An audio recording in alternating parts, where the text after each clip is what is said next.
মাগফিরাত কামনা করি সেই সব ভাইদের জন্য যারা দ্বীনের জন্য, ইসলামের জন্য তাদের তাজা জীবনকে উৎসর্গ করলেন। আল্লাহ তাআলা যেন ওই সমস্ত মধ্যে মুজাহিদদেরকে জান্নাতের উচ্চ মাকাম দান করেন। সবাই আল্লাহুম্মা আমিন। আমার ভাইয়েরা, আমি আপনাদের সামনে আজকে আলোচনা করার জন্য পবিত্র কোরআনুল কারীমের অসংখ্য আয়াতে কারিমা থেকে দুইটা আয়াত তেলাওয়াত করেছি। আসেন সেই তেলাওয়াতকৃত আয়াতের পরিচয়টা আমরা জেনে নিই। আমি আপনাদের সামনে পবিত্র কোরআনুল কারীমের 114টি সূরার মধ্যে 2 নম্বর সূরা, অর্থাৎ পবিত্র কোরআনুল কারীমের সর্ববৃহত্তম সূরা, সব থেকে বড় সূরা সূরাতুল আল বাকারাহ। এই সূরাতুল বাকারার 8 এবং 9 নম্বর আয়াত তেলাওয়াত করেছি। এই সূরাতুল বাকারা নাজিল হয় মদিনায়, এই কারণে এই সূরাকে মাদানী সূরা বলা হয়ে থাকে। এই সূরার আয়াত সংখ্যা 286 ও রুকু সংখ্যা 40, অক্ষর সংখ্যা 25,500, শব্দ সংখ্যা 6,221টি। এই সূরার নামকরণ করা হয় বাকারা, রাখা হয়, অর্থাৎ বাকারা অর্থ হলো গাভী। কি আরো জোরে বলেন? মানে গাভী হলো গরু, যেটা আমরা গরু বলি, কিন্তু এটা হলো পুরুষ গরু নয়। গাভী বলতে মহিলা গরুকে বোঝানো হয়, যে গরু বাচ্চা দেয়। এই গাভীকে নামকরণ করা হয়েছে। তার নামকরণ করার কারণ হলো মূসা আলাইহিস সালাতু ওয়াস সালামের জামানায় মূসা তার অনুসারী অর্থাৎ বনি ইসরাঈলদেরকে আল্লাহ তাআলা বলেছিল, ও মূসা, যাও তোমার উম্মতদেরকে অর্থাৎ বনি ইসরাঈলদেরকে কুরবানি করার কথা বলো, একটা গাভী কুরবানি করার কথা বলো। আমার ভাইয়ের, এই যে গাভী কুরবানি করার কথা বলেছিলেন, এই ঘটনাকে কেন্দ্র করে এই সূরার নামকরণ করা হয় সূরাতুল বাকারা, অর্থাৎ গাভী। অর্থাৎ এই সূরার 67 থেকে 71 নম্বর আয়াত পর্যন্ত, অর্থাৎ 4টা আয়াতে এই কুরবানির বিষয়, মূসা আলাইহিস সালাতু ওয়াস সালামের কুরবানির বিষয়, কেমন গরু হবে, রংটা কেমন হবে, দেখতে কেমন হবে, বয়সটা কেমন হবে, নানান তাল বনি ইসরাঈলের জামানার মানুষেরা মূসার কাছে প্রশ্ন করেছিল। আল্লাহ তাআলা সে কারণে এই আয়াতগুলো দেওয়ার কারণে এই সূরার নামকরণ করা হয়েছে সূরাতুল বাকারা। আমার ভাইয়েরা, আলোচনা শোনার আগে যে সূরা থেকে আমরা কথা শুনবো, সেই সূরার তেলাওয়াত করলে, আমরা যে তেলাওয়াত করেছি, এর ফজিলত কি, এই সূরাতুল বাকারা পড়লে ফজিলত কি, গুরুত্ব কি, আসেন যদি আমরা জেনে নিই, তাহলে আমাদের আলোচনা শোনার জন্য গুরুত্বটা বাড়বে, মনটা বাড়বে, আর সূরাতুল বাকারা তেলাওয়াত করার জন্য আমাদের মনটা ব্যাকুল হয়ে থাকবে। আমার ভাইয়েরা, আবু উমামা রাদিয়াল্লাহু আনহু থেকে বর্ণিত, তিনি বলেন, নবী করিম সাল্লাল্লাহু আলাইহি ওয়াসাল্লাম বলেছেন, তোমরা বেশি বেশি কোরআন তেলাওয়াত করো, কারণ হলো কিয়ামতের ময়দানে, বিভীষিকার ময়দানে মানুষের মাথার কাছে যখন সূর্যটা চলে আসবে, মানুষের মাথার মগজগুলো টকবক টকবক করে ফুটতে থাকবে, মানুষেরা দিশেহারা হয়ে এক প্রান্ত থেকে আর এক প্রান্ত দৌড়াবে, শুধুমাত্র মানুষের কাছে চলে যাবে, কেউ যাবে বাবার কাছে, কেউ যাবে মায়ের কাছে সুপারিশ করার জন্য, সুপারিশ নেওয়ার জন্য চলে যাবে, কিন্তু কেউ সুপারিশ করবে না। নবীজি বললেন, তোমরা বেশি বেশি কোরআন তেলাওয়াত করো, কারণ হলো কঠিন ওই কিয়ামতের ময়দানে তোমাদের জন্য এই তেলাওয়াতকৃত সূরাগুলো অর্থাৎ কোরআনুল কারীম তোমাদের জন্য আল্লাহ তাআলার কাছে সুপারিশ করবে। সুবহানাল্লাহ। আমার ভাইয়েরা, নবীজি আরো বললেন, তোমরা বেশি বেশি 2টা সূরা তেলাওয়াত করো। বুঝে থাকলে বলেন তো শুনি, নবীজি কয়টা সূরা বেশি বেশি তেলাওয়াত করতে বললেন? জোরে বলেন, আরো জোরে। 2টা সূরা তেলাওয়াত করতে বললেন বেশি বেশি। 1 নাম্বার হলো সূরাতুল বাকারা, আর আর 2 নম্বর সূরা হলো সূরাতুল আলী ইমরান।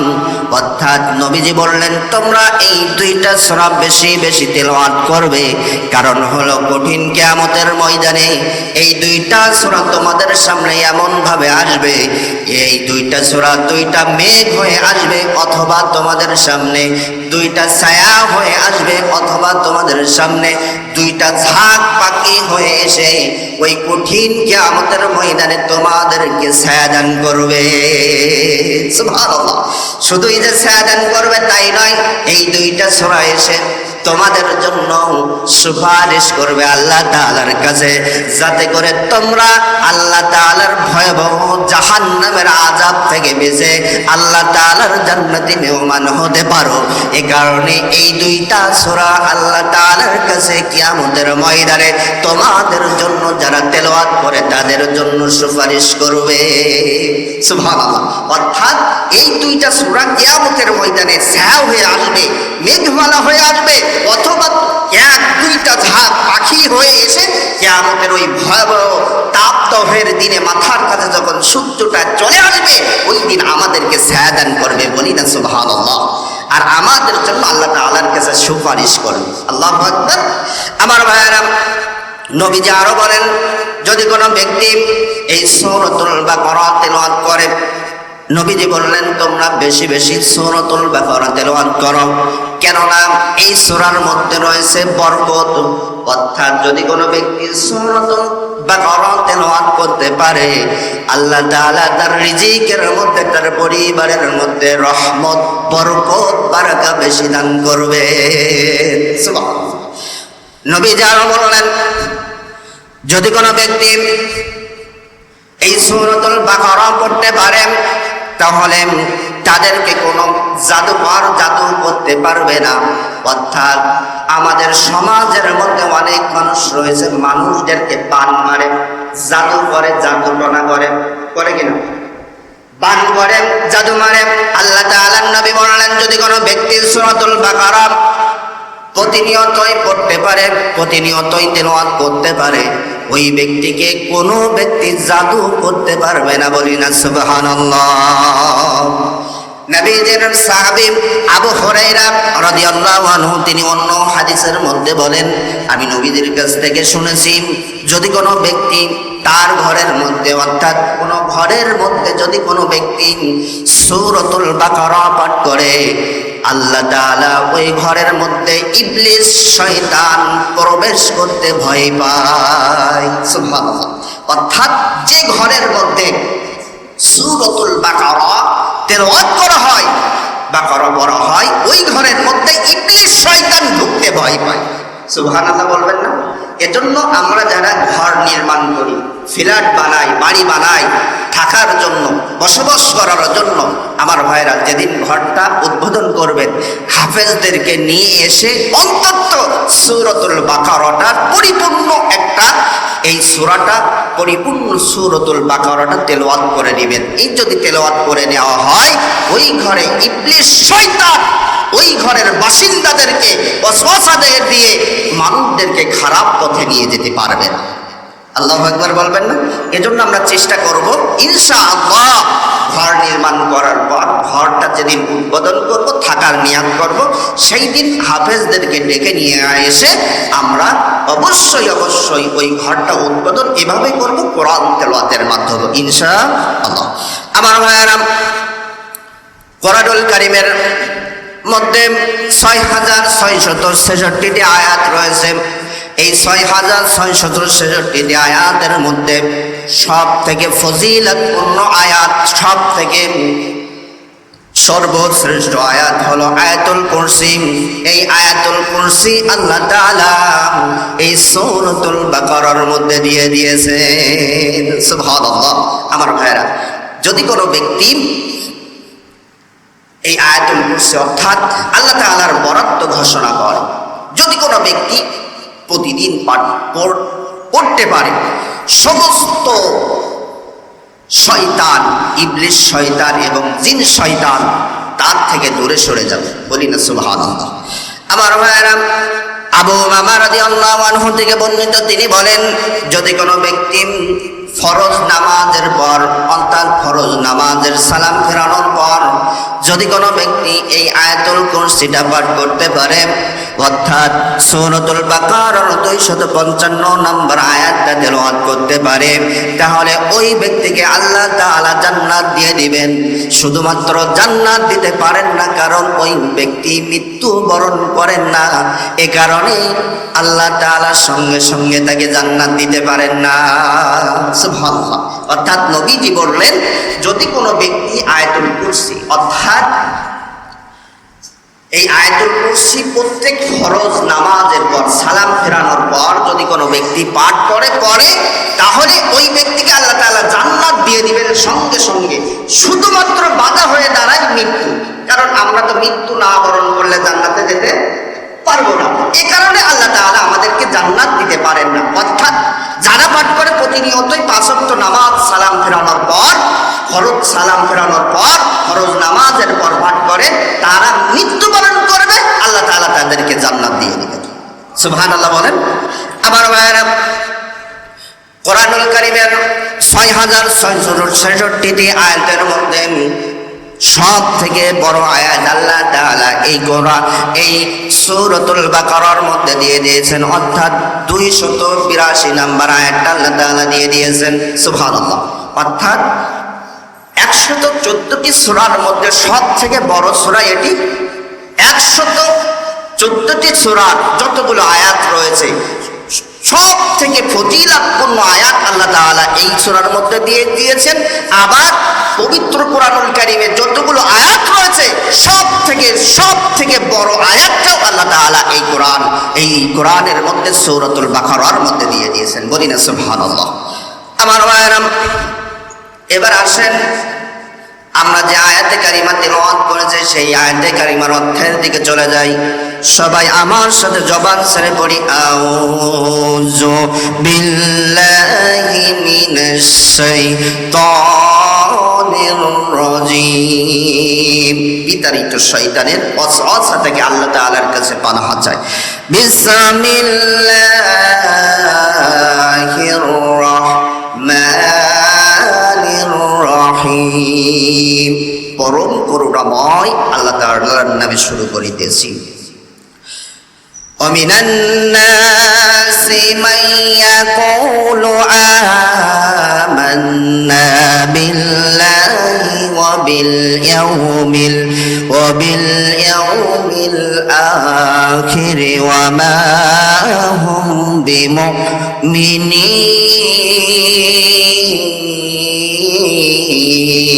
بمؤمنين। আল্লাহ তাআলা বললেন, দুনিয়ার মধ্যে কিছু মানুষ রয়েছে, পৃথিবীর মধ্যে কিছু মানুষ রয়েছে, কিছু লোক রয়েছে, যারা বলে আমরা ঈমান এনেছি আল্লাহ তাআলার উপর এবং শেষ দিনের উপর, কিন্তু ওয়ামা হুম বিমুমিনিন, অথচ তারা ঈমানদার নয়, মুমিন নয়। আল্লাহ তাআলা বললেন, দুনিয়ার মধ্যে কিছু মানুষ রয়েছে, তারা বলে আমরা ঈমান এনেছি আল্লাহ তাআলার উপর এবং শেষ দিনের উপর। আল্লাহ তাআলা বললেন, ওয়ামা হুম বিমুমিনিন, কিন্তু তারা ঈমানদার নয়, মুমিন নয়।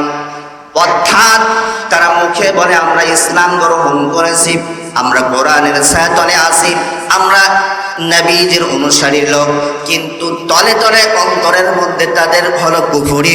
অর্থাৎ এরাই হলো এই পৃথিবীর মধ্যে 3 নাম্বার দল, অর্থাৎ মুনাফিক। এরা কি? আরো জোরে বলেন, আরো জোরে। আমার ভাইয়েরা, আজকের আলোচনার বিষয় হলো মুনাফিক। এরপর আল্লাহ তাআলা মুনাফিকদের সম্পর্কে বললেন, ইউখাদিউনাল্লাহা ওয়াল্লাযীনা আমানু ওয়া মা ইয়াখাদাউনা ইল্লা আনফুসাহুম ওয়া মা ইয়াশউরুন।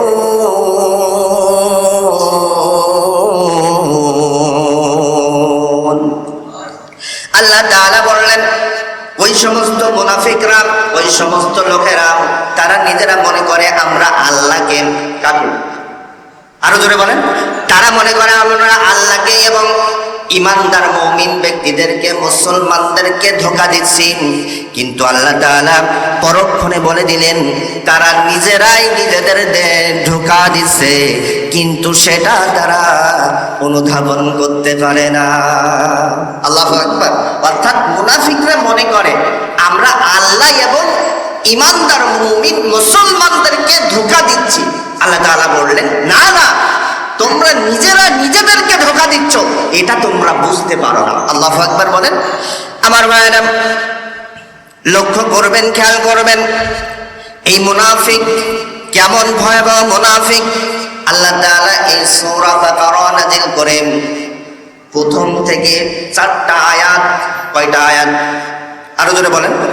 প্রথম থেকে 4টা আয়াত ইমানদার মুমিন মুত্তাকি ব্যক্তিদের সম্পর্কে, মুমিন মুত্তাকিদের গুণাবলী সম্পর্কে বললেন। এরপরে 2টা আয়াত বললেন হল কাফেরদের সম্পর্কে। এরপর থেকে অর্থাৎ এই যে আয়াতে কারিমা থেকে আমরা তিলাওয়াত করেছি, অর্থাৎ 8 থেকে 20 নম্বর আয়াত পর্যন্ত, অর্থাৎ 13টি আয়াতে আল্লাহ তাআলা মুনাফিকদের বিষয়ে কথা বলেছে। কাদের বিষয়ে? তাহলে আল্লাহ তাআলা এই সূরা বাকারা নাযিল করে 3টা দলের কথা বললেন। কয়টা? আরো জোরে বলতে হবে। আর সবাই একটু বলেন কয়টা দল? 3টা দলের কথা। 1 নাম্বার দল ইমানদার মুমিন ব্যক্তিদের কথা বললেন, গুণাবলী বললেন। এরপর হলো 2 নাম্বার দলের কথা বললেন হলো যারা কাফের, ইসলামটাকে সরাসরি ইসলামের বিরোধিতা করে, ইসলামকে আমার ভাইয়েরা শেষ করে দেওয়ার জন্য সব রকম পায়তারা করে, এরা হলো 2 নাম্বার দল, অর্থাৎ কাফের দল। আর 3 নাম্বার দল হলো মুনাফিক, অর্থাৎ এ দলেও মেশে ও দলেও দোদল্যমান।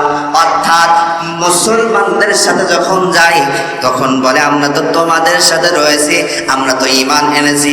আবার পরক্ষণে রাতের আধারে যখন কাফের মুশরিকদের সাথে চলে যাই, সঙ্গে সঙ্গে বলে আমরা তো তোমাদের সাথেই রয়েছি, শুধুমাত্র মুসলমানদের সাথে আমরা ঠাট্টা করেছি। নাউযুবিল্লাহ বলেন। আল্লাহ তাআলা সে কথাটিও পবিত্র কোরআনুল কারীমের মধ্যে জানিয়ে দিলেন, ওয়াইযা লাকুল্লাযীনা আমানু ক্বালু আমান্না। আল্লাহ তাআলা বললেন যখন ওই সমস্ত মুনাফিকরা মুসলমান ইমানদারদের সাথে মিশে, তখন তারা বলে ক্বালু আমান্না, আমরা তো ঈমান এনেছি, আমরা ঈমান এনেছি। মুসলমানদের সাথে যখন মেশে বলে আমরা তো তোমাদের দ্বারা, আমরা তো ঈমান এনেছি আল্লাহ তাআলার উপর। আবার যখন শয়তানদের সাথে মেশে, অর্থাৎ কাফেরদের সাথে মেশে, ওয়াইদা খালাউ ইলা শায়াতিনিহিম, আল্লাহ তাআলা বললেন আবার যখন ওই সমস্ত মুনাফিকরা যখন শয়তানদের সাথে মেশে, অর্থাৎ কাফেরদের সাথে মেশে, তখন তারা বলে ক্বালু ইন্না মাআকুম, আমরা তো তোমাদের দলেই রয়েছি। ইন্নামা নাহনু মুস্তাহজিউন।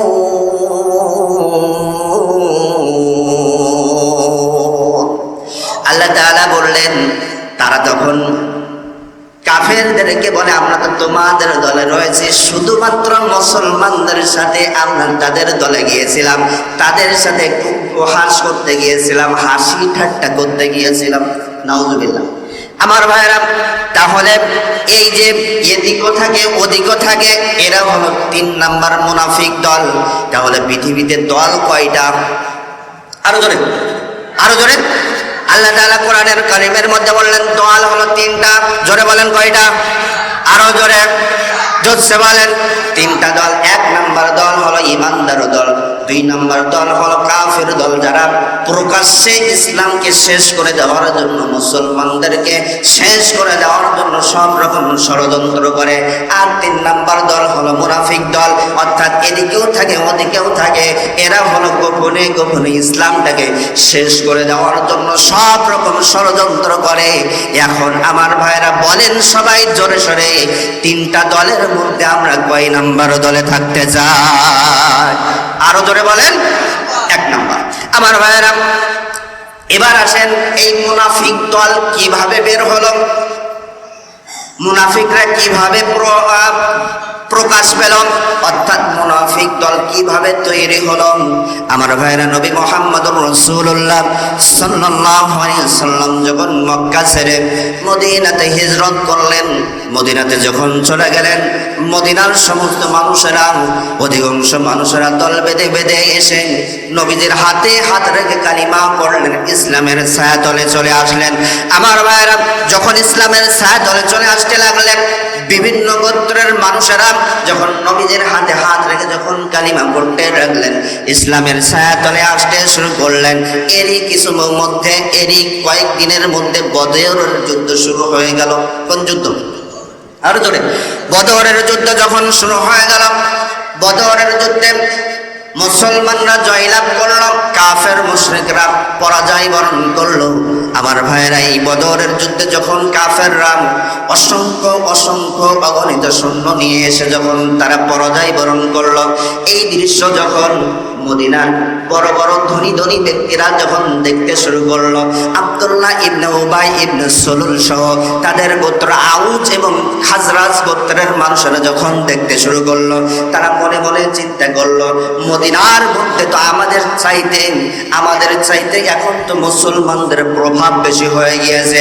আমাদের এই জান মাল এবং সম্পদের নিরাপত্তার জন্য আমাদেরকে এখনই এই মুহূর্তে মুসলমান হওয়া লাগবে, মুসলমানদের অনুসারী হওয়া লাগবে, মুসলমানদের নবী মুহাম্মাদের হাতে হাত রেখে বায়াত গ্রহণ করা লাগবে, ইসলাম ধর্ম গ্রহণ করা লাগবে। আমার ভাইরা, তারা চিন্তা করলো, মুসলমানদের তো সংখ্যা এখন কম মদিনাতে, আমরা যদি অর্থাৎ ওই আউস এবং খাজরাজ গোত্রের মানুষেরা তখন মনে মনে চিন্তা করলো, মুসলমানদের সংখ্যা তো এখন কম, এই মুহূর্তে যদি আমরা মুসলমান হই, এই মুহূর্তে আমরা যদি ইসলাম ধর্ম গ্রহণ করি, নবীর হাতে হাত রেখে বায়াত গ্রহণ করি, ইসলাম ধর্ম গ্রহণ করি, অবশ্যই অবশ্যই আল্লাহ তাআলার নবী আমাদেরকে বড় বড় চেয়ার দিবেন, বড় বড় ক্ষমতা দিবেন, বড় বড় পদ দিবেন। কি দিবেন? আরো ধরে বলেন। অর্থাৎ ওই যে চেয়ার, ক্ষমতা, সব জায়গায় কিন্তু ক্ষমতা। আমার ভাইয়েরা, মুনাফিক নেতা আব্দুল্লাহ ইবনে উবাই ইবনে সলুল, তিনি খাজরাজ গোত্রের প্রধান ছিলেন। অর্থাৎ আমাদের এক কথাই বলতে গেলে আমাদের এই জেলার প্রধান হলেন যিনি এমপি, আর যিনি আমাদের ইউনিয়নের প্রধান হলেন যিনি চেয়ারম্যান, তাই তো? আমার ভাইয়েরা, ঠিক এই মুনাফিকদের নেতা আব্দুল্লাহ ইবনে উবাই ইবনে সলুল, তিনি তীক্ষ্ণ ব্রেনের অধিকারী ছিলেন, খুব বুদ্ধি ছিল। আমার ভাইয়েরা, সেও মনে মনে চিন্তা করলো, আমিও যাই, মুহাম্মাদের হাতে হাত রেখে কালিমা পড়ি, তাহলে আমরা অন্তর দিয়ে তো কালিমা পড়ব না, মুখে মুখে ইসলাম ধর্ম স্বীকার করব। এই স্বীকার করার কারণে মদিনার বড় বড় পদে, অর্থাৎ বড় বড়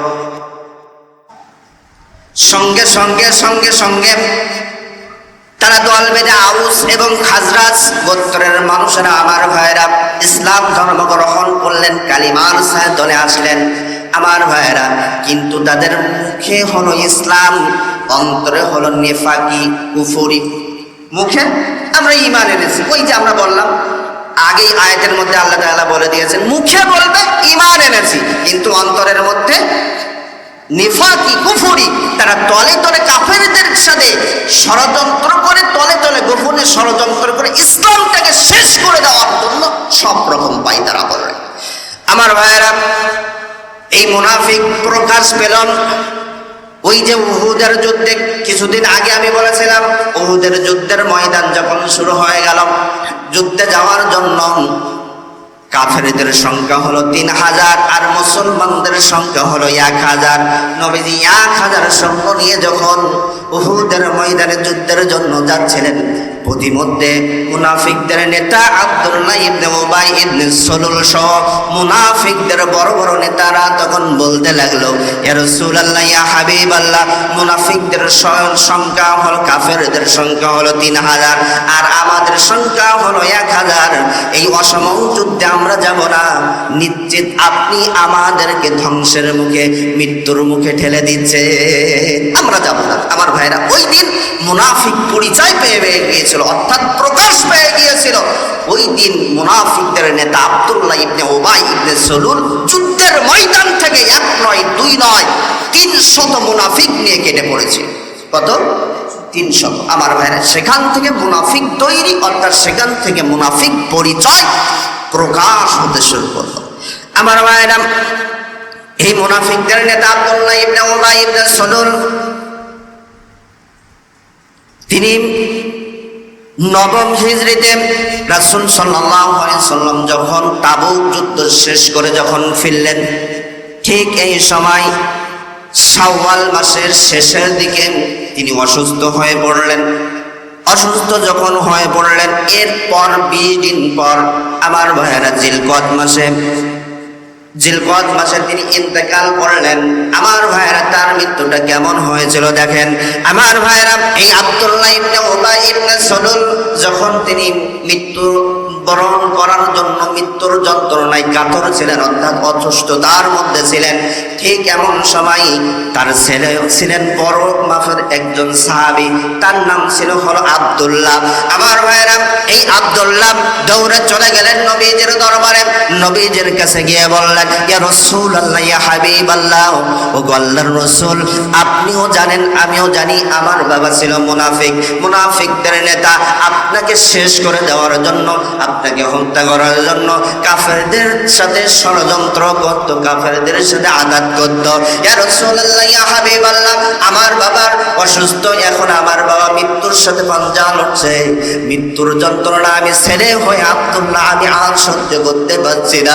ইয়া রাসূলুল্লাহ, ইয়া হাবিবাল্লাহ, আমি বিশ্বাস করি আমি আব্দুল্লাহ বিশ্বাস করি আপনার মুখের 1 ঢোক পানি আমার একটা গ্লাসে দেন, ওই 1 ঢোক পানি আমার বাবাকে যদি আমি খাওয়িয়ে দিতে পারি, আমার বাবার মৃত্যুর যন্ত্রণাটা আল্লাহ তাআলা মাফ করে দিবেন। আমার বাবা মুনাফিক থেকে মুসলমানের খাতায় আল্লাহ তাআলা নামটা লিখে দিবে। আল্লাহু আকবার। আমার ভাইয়েরা, সঙ্গে সঙ্গে নবীজি মুখের পানি একটা গ্লাসে দিয়ে দিলেন, যাও নিয়ে যাও। আমার ভাইয়েরা, আব্দুল্লাহ দৌড় মারলেন, বাড়িতে চলে গেলেন। আব্দুল্লাহ ইবনে উবাই ইবনে সলুলকে ডাক দিয়ে বললেন, বাবা, নবীজি তোমাকে পানি দিয়েছে, মুখের পানি দিয়েছে, কুলি করে পানি দিয়েছে, খাও। আল্লাহ তাআলা তোমার এই মৃত্যুর যন্ত্রণাটা হালকা করে দিবে, মাফ করে দিবে। আমার ভাইরা, সঙ্গে সঙ্গে আব্দুল্লাহ ইবনে উবাই ইবনে সলুল যখন জানতে পারলেন, শুনতে পারলেন নবীজি মুখের পানি দিয়েছে, তিনি অহংকার করলেন আর বললেন, এক হাত দিয়ে একটা ঝাড়া মারলেন, ফেলে দিলেন আর বললেন, মুহাম্মাদের মুখের পানি আমি খাবো না। নাউজুবিল্লাহ। আমার ভাইরা, এই কথা যখন বললেন, আব্দুল্লাহ ইবনে উবাই ইবনে সলুলের ছেলে আব্দুল্লাহ, তিনি সাহাবী ছিলেন, বড় মাপের সাহাবী ছিলেন। আমার ভাইরা, তার চোখ বেয়ে টপ টপ টপ টপ করে পানি পড়তে শুরু করলো। আমার ভাইরা, তার বাবার মৃত্যুর যন্ত্রণাটা আল্লাহ তাআলা আরো বৃদ্ধি করে দিলেন। এভাবে মৃত্যুর যন্ত্রণা ভোগ করতে করতে আব্দুল্লাহ ইবনে উবাই ইবনে সলুল মারা গেলেন। মারা যাওয়ার সঙ্গে সঙ্গে ওই আব্দুল্লাহ ইবনে উবাই ইবনে সলুলের বাবা সন্তান আব্দুল্লাহ দৌড় মারলেন নবীজির দরবারে, ইয়া রাসূলুল্লাহ, ইয়া হাবিবাল্লাহ, আপনিও জানেন আমিও জানি আমার বাবা হলো খারাপ মানুষ ছিল, আপনাকে হত্যা করার জন্য, আপনাকে মেরে ফেলার জন্য সব রকম ষড়যন্ত্র করেছে।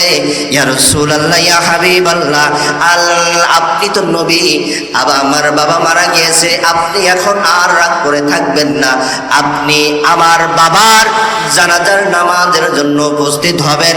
ইয়া রাসূলুল্লাহ, ইয়া হাবিবাল্লাহ, আমার বাবা তো মারা গিয়েছে, আমার বাবার জন্য আপনার কাছে আমি 3টা দাবি নিয়ে এসেছি। কয়টা? আরো জোরে বলেন। 3টা দাবি নিয়ে এসেছি। 1 নম্বর দাবি হলো, ইয়া রাসূলুল্লাহ, ইয়া হাবিবাল্লাহ, আমার বাবার জানাজার, আমার বাবার কাফনের জন্য দুনিয়ার কোনো কাফনের ব্যবস্থা করলে হবে না, আপনার গায়ের জুব্বা দিয়ে একটা কাপড়ের ব্যবস্থা করবেন। নবীজি বললেন, কি কারণে আমার জামাটা দেব? সঙ্গে সঙ্গে আব্দুল্লাহ ডাক দিয়ে বললেন, আমি বিশ্বাস করি, আমি আব্দুল্লাহ বিশ্বাস করি, আপনার জামা মুবারক, জুব্বা মুবারক দিয়ে আমার বাবার যদি কাফনের ব্যবস্থা করা হয়, তাহলে আমার বাবার কবরের আযাবটা আল্লাহ তাআলা মাফ করে দিবে। আমার ভাইয়েরা, সঙ্গে সঙ্গে আব্দুল্লাহ ডাক দিয়ে বললেন, নবীজি 2 নাম্বার দাবি হলো আমার বাবার জানাজার নামাজটা কেউ পড়াবে না, কেউ পড়াবে না, আমার বাবার জানাজার নামাজটা আপনি পড়াবেন। নবীজি বললেন, কি কারণে আমি পড়াবো?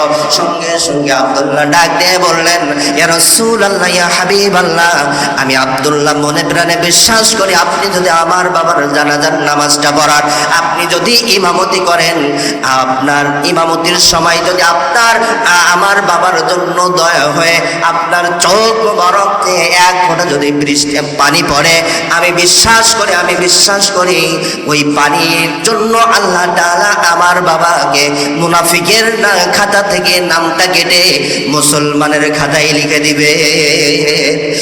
ইয়া রাসূলুল্লাহ, ইয়া হাবিবাল্লাহ, আমার 3 নাম্বার আবদার, আপনি আমার বাবার কবরের মধ্যে নেমে যাবেন। কবরের মধ্যে নেমে গিয়ে আমার বাবার লাশটা আপনি কবরের মধ্যে নামাবেন। নবীজি বললেন, কারণটা কি?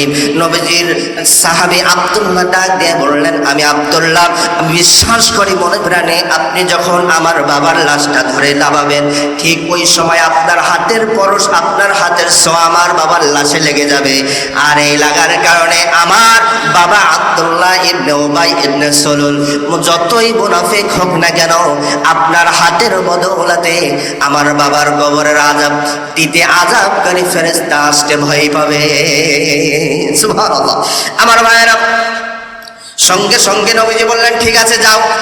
আমার গায়ের জুব্বাটা দিয়ে দিলেন, নবীজি শরীর থেকে খুলে যে গায়ের জুব্বাটা দিয়ে দিলেন, যাও এই জুব্বাটা নিয়ে কাফনের ব্যবস্থা করো। আমি কিছুক্ষণ পর আমার সাহাবীদেরকে নিয়ে আসতেছি জানাজার জন্য। আমার ভাইরা দেখেন, সারা জীবন নবীজির বিরুদ্ধে অবস্থান করেছে, নবীকে হত্যা করার জন্য ষড়যন্ত্র করেছে, কোরআন ধ্বংস করার জন্য কাফেরদের সাথে ষড়যন্ত্র করেছে, তবুও নবীজি এক কথায় রাজি হয়ে গেলেন, যাও তোমার বাবার জানাজার নামাজের জন্য আমি আসতেছি। সুবহানাল্লাহ। আমার ভাইরা, আজকেও সমাজের মধ্যে দেখা যায় যারা মসজিদের মধ্যে ইমামতি করে, তাদের বিরুদ্ধে সারাক্ষণ 24 ঘন্টার মধ্যে 32 ঘন্টা, 23 ঘন্টা, 22 ঘন্টা লেগেই থাকে। কিন্তু ওই সমস্ত ব্যক্তিরা যারা ইমামের পিছনে লাগে, ওই সমস্ত ব্যক্তিরা যখনই মারা যায়, ওই ইমাম সাহেব দৌড়ে আগে চলে যায় ওই মানুষটার জানাজার নামাজ পড়ানোর জন্য। কথা কন ঠিক কিনা? এরাই হলো ইন্নাল উলামা ওয়ারাসাতুল আম্বিয়া, নবীর উত্তরসূরি।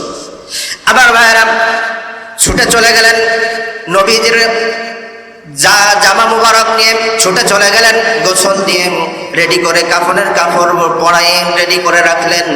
নবীজি সাহাবীদেরকে বললেন, ও আমার সাহাবীরা, চলো আমরা যাই, চলো আমরা যাই আব্দুল্লাহ ইবনে উবাই ইবনে সলুলের জানাজায় যাই।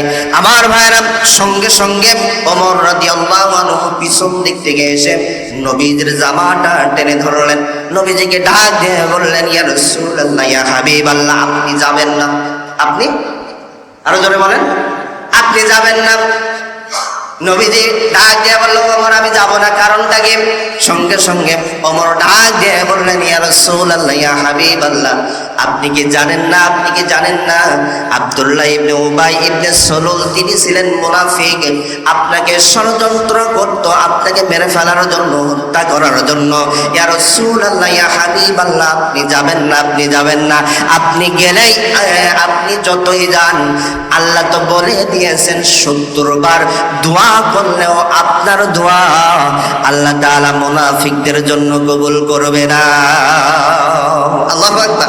আল্লাহ তাআলা বললেন, ইস্তাগফির লাহুম আও লা তাস্তাগফির লাহুম ইন তাস্তাগফির লাহুম 70 মাররাতান ফালান ইয়াগফিরাল্লাহু লাহুম। আল্লাহ তাআলা বললেন, যারা মারা যাবে, ও নবী, মুনাফিকরা যখন মারা যাবে, আপনি তাদের জন্য ক্ষমা চান, দোয়া করেন আর না করেন, ক্ষমা চান আর না চান, আমি আল্লাহ বলে দিলাম 70 বার দোয়া করলেও আমি আল্লাহ তাদের দোয়া কবুল, তোমাদের দোয়া কবুল করব না। আল্লাহু আকবার। এর কারণ হলো, যালিকা বিআন أنهم كفروا بالله ورسله والله لا يهدي القوم الفاسقين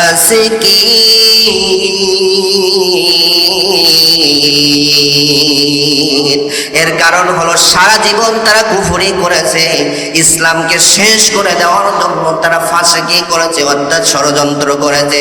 আপনি যতই দোয়া করেন আমি আল্লাহ বলে দিলাম দোয়া কবুল হবে না, 70 বার দোয়া করলেও দোয়া কবুল হবে না।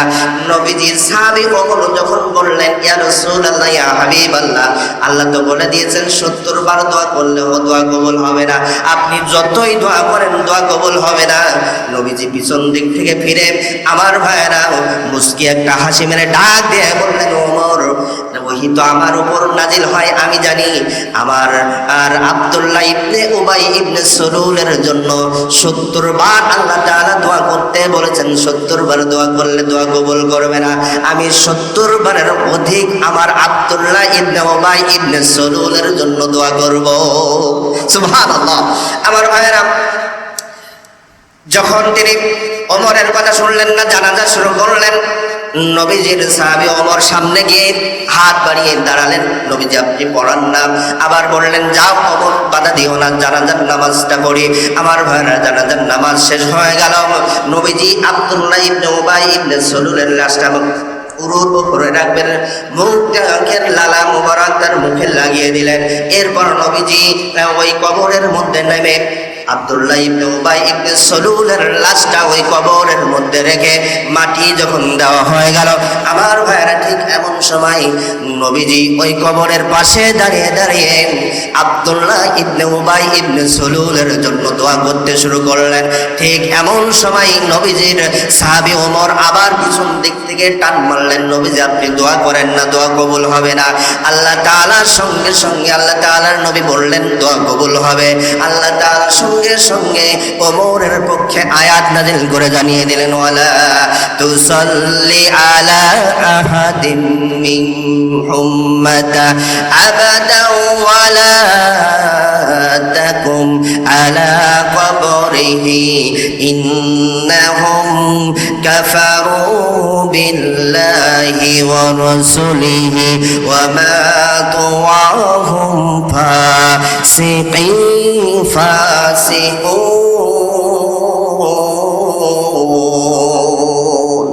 আল্লাহ তাআলা সুন্দর করে জানিয়ে দিলেন, বলে দিলেন আর তাদের মধ্যে যখন কেউ মারা যাবে ও নবী, যখন মুনাফিকরা কেউ মারা যাবে আপনি তাদের জানাজার নামাজ পড়াবেন না। 3টা কথা আল্লাহ তাআলা ডাইরেক্ট বলে দিলেন, ও নবী আপনি তাদের জানাজার নামাজ পড়াবেন না, তাদের জন্য আপনি দোয়া করবেন না, তাদের জন্য আপনি দোয়া করবেন না, আর তাদের জন্য আমার কাছে মাপ চাইবেন না। কারণ হলো তারা মুনাফিক, তাদের জায়গা হলো জাহান্নামের নিচে। আল্লাহু আকবার। এই কারণে যতই মুনাফিকদের জন্য দোয়া করা হোক না কেন দোয়া কবুল হবে না। কারণ হলো নবীজির দোয়া কবুল হয়ে নাই, আমার মতো কলিমদ্দি দিয়ে যতই হুজুর দিয়ে নামাজ পড়ান, মুনাফিকের দলে যদি আপনি অন্তর্ভুক্ত হয়ে যান যতই পড়েন না কেন কাজ হবে না। কারণ হলো বাশশিরিল মুনাফিকিনা বিআন্না লাহুম আযাবান আলিমা। আল্লাহ তাআলা বললেন মুনাফিকদের সুসংবাদ দাও, তাদের জন্য আমি যন্ত্রণাদায়ক আযাবের ব্যবস্থা করে রেখেছি। আল্লাহ তাআলা আবার বললেন ইন্নাল মুনাফিকিনা ফিদ দারকিল আসফালি মিনান নার ওয়ালান তাজিদ লাহুম নাসীরা। আল্লাহ তাআলা সুন্দর করে জানিয়ে দিলেন, বলে দিলেন তাদের জন্য আল্লাহ তাআলা জাহান্নামের আযাব, জাহান্নামের তলদেশটা ব্যবস্থা করে রেখেছে। যতই দোয়া করো না কেন ওই দোয়া কাজে লাগবে না। আমার ভাইরা, এই মুনাফিকদের পরিচয় আরো অনেক রয়েছে। আল্লাহ যদি বাঁচিয়ে রাখে আগামী জুম্মায় বলবো। তবে একটা কথা এটাই, সবাই আমরা বুকে হাত দিয়ে বলতে চাই, মুনাফিকদের দলে আমরা থাকতে চাই না, মুনাফিক হয়ে মৃত্যুবরণ করতে চাই না, ইমানদার মুমিন মুত্তাকি হয়ে মৃত্যুবরণ করতে চাই। সবাই বলে আল্লাহুম্মা আমিন। আল্লাহ তাআলা যেন আমাদেরকে সেই ইমানদার মুমিনদের কাতারে শরীক হওয়ার তৌফিক দান করুন, আমিন। আর কথা হলো যে মুনাফিকদের এখন লম্বা আলোচনা রয়েছে। আল্লাহ তাআলা যদি তৌফিক দেন আগামী জুমায় বলবো। আল্লাহ তাআলা সেই পর্যন্ত যেন আমাদের হায়াত বৃদ্ধি করে দেন, আমিন। ওয়া আখিরু দাওয়ানা আলহামদুলিল্লাহি রাব্বিল আলামিন। আসসালামু আলাইকুম ওয়া রাহমাতুল্লাহি ওয়া বারাকাতুহু। যারা সুন্নাত পড়েন সুন্নাত